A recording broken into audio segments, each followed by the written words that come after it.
বিসমিল্লাহির রহমানির রহিম। সংগ্রামী সকল ফেসবুক ভাই বোন বন্ধু, বাংলাদেশের বাইরে এই ভিডিওটা যে যেখানে দেখবেন, আমার পক্ষ থেকে জানাই সংগ্রামী সালাম। আসসালামু আলাইকুম। সংগ্রামী উপস্থিতি, বাংলাদেশের জাতীয় নির্বাচন নিয়ে, বাংলাদেশের জাতীয় নির্বাচনে আমেরিকা যে নীতি গ্রহণ করেছিল, সেই নীতি অটল থাকতে গিয়ে পিটার ডি হাস পদত্যাগ করলেন।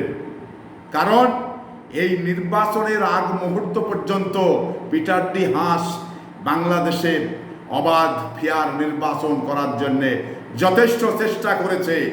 ওনার কিন্তু ঘাটতি ছিল না। আমেরিকার নীতিতে উনি একেবারে শক্ত হয়েছিলেন, উনি কিন্তু পারেনি। কারণ কেন পারেনি? এই না পারার পিছনে কারণ হলো ভারত। এই ভারতের সঙ্গে বাংলাদেশের যে সম্পর্ক, বাংলাদেশের সাথে ভারতের সম্পর্ক কিন্তু খুব একটি ভালো নয়। কারণ বাংলাদেশের যারা রাষ্ট্রীয় ক্ষমতায় আছে তাদের সঙ্গে কিন্তু ভারতের সম্পর্কটা খুব গাঢ়। তো এই ব্যাপারে ভারতকে একাধিক সময় কিন্তু আমেরিকা বলেছে, ডোনাল্ড লু বলেছেন এবং পিটার ডি হাস বলেছেন, তারা কিন্তু কোনো ক্রমে ভারত রাজি হয়নি। আর ভারত রাজি না হওয়ার কারণেই বাংলাদেশের নির্বাচনটা আবারও একতরফায় নির্বাচন হলো। তো এতে করে যে ভারতের সঙ্গে আমেরিকার যে সম্পর্ক, এটা কতটুকু অবনতি হয়েছে, এটা কিন্তু আমরা কাজকর্মে নির্বাচন হলো সবে মাত্রই, এবার নির্বাচনের পরে যে কতটুকু তাদের সম্পর্কের যে ঘাটতি হয়েছে এটা কিন্তু আমরা বুঝতে পারবো। কিন্তু বাংলাদেশের সঙ্গে আমেরিকার যে সম্পর্কটা, এটা কিন্তু যথেষ্টই ঘাটতি রয়েছে, যথেষ্টই নির্বাচনের পরে ঘাটতি হয়েছে। যার কারণেই আজকে পিটার ডি হাস উনি কিন্তু এই নির্বাচন অবাধ ফেয়ার না করতে পেরে মনের দুঃখে উনি কিন্তু ওনার পদ থেকে অব্যাহতি চেয়েছেন, পদত্যাগ করেছেন। তো এই বিষয়টি আসলেই বাংলাদেশের সাধারণ মানুষের হৃদয়ে খোঁচা মেরেছে। কারণ এই কারণেই খোঁচা মেরেছে, পিটার ডি হাস উনি এই বাংলাদেশের ফেয়ার, অবাধ এবং নিরপেক্ষ নির্বাচন করাতে যেটা করার দরকার ছিল এটা কিন্তু কোনোটাই বাদ রাখেনি। উনি কিন্তু পারেননি। কারণ পারেননি, এই কারণেই পারেননি, ভারত বাংলাদেশ খুব কাছাকাছি।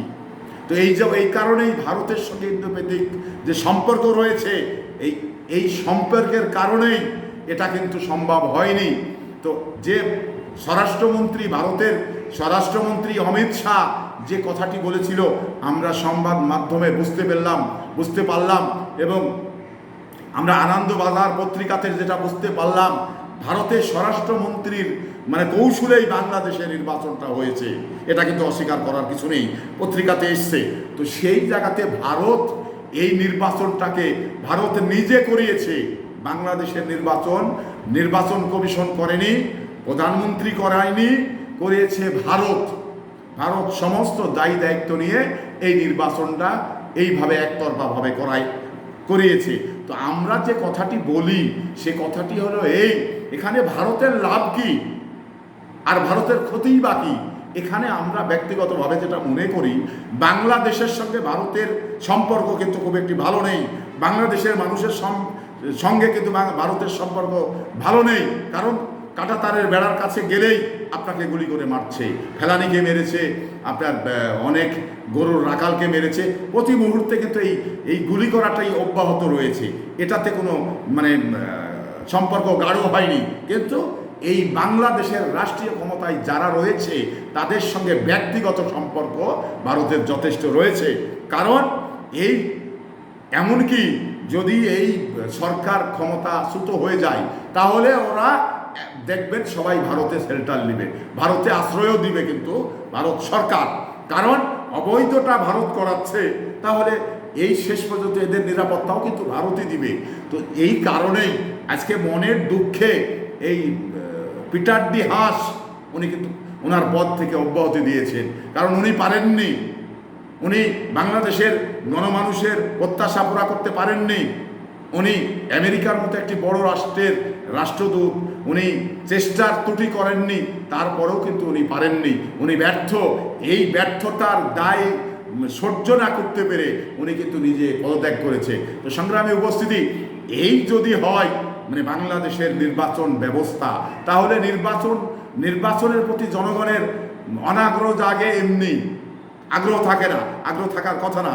এখন যে বিষয়টি আমরা নির্বাচন, স্থানীয় সরকার নির্বাচনগুলো হলো, এই নির্বাচনে আমরা উপলব্ধি করলাম যে জনগণ ভোট দেওয়ার আগ্রহ হারিয়ে ফেলেছে, ভোট কেন্দ্রে যাওয়ার আগ্রহ হারিয়ে ফেলেছে, কারণ জনগণের আগ্রহ আর নাই।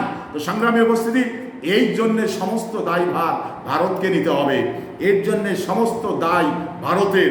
কারণ ভারত সুন্দর করে নকশা করে স্বরাষ্ট্রমন্ত্রীর বুদ্ধিতে সমস্ত সুন্দর কৌশল করে এই যে নির্বাচনটা বাংলাদেশে হলো।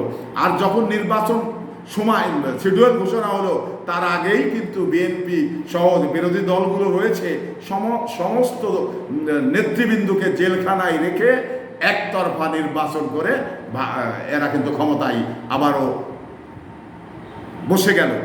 এই অবস্থায় বাংলাদেশের যদি মানুষকে ভালোবাসতো, বাংলাদেশের জনগণকে ভালোবাসতো, তাহলে কিন্তু ভারত এই কুমন্তর দিয়ে, কুকৌশল দিয়ে বাংলাদেশটাকে ধ্বংসের দ্বারপ্রান্তে ঠেলে দিত না। কিন্তু উনি বাংলাদেশকে ভালোবাসেন না, ভারতের সরকার বাংলাদেশকে ভালোবাসেন না, ভালোবাসেন একটি দলকে, ভালোবাসেন একটি প্রধানমন্ত্রীকে। এই হলো ভারতের ভালোবাসা। তো সংগ্রামী উপস্থিতি, এই পিটারডি হাঁস নিজের জ্বালা মানে কুড়ে কুড়ে খাওয়ার কারণেই উনি কিন্তু পদত্যাগ করলেন। তো সংগ্রামী উপস্থিতি, আমরা এই সবার সুস্বাস্থ্য কামনা করেই এবং পিটারডি হাঁস উনি যেন ভালো থাকেন এই প্রত্যাশা ব্যক্ত করেই বিদায় নিচ্ছি। আসসালামু আলাইকুম।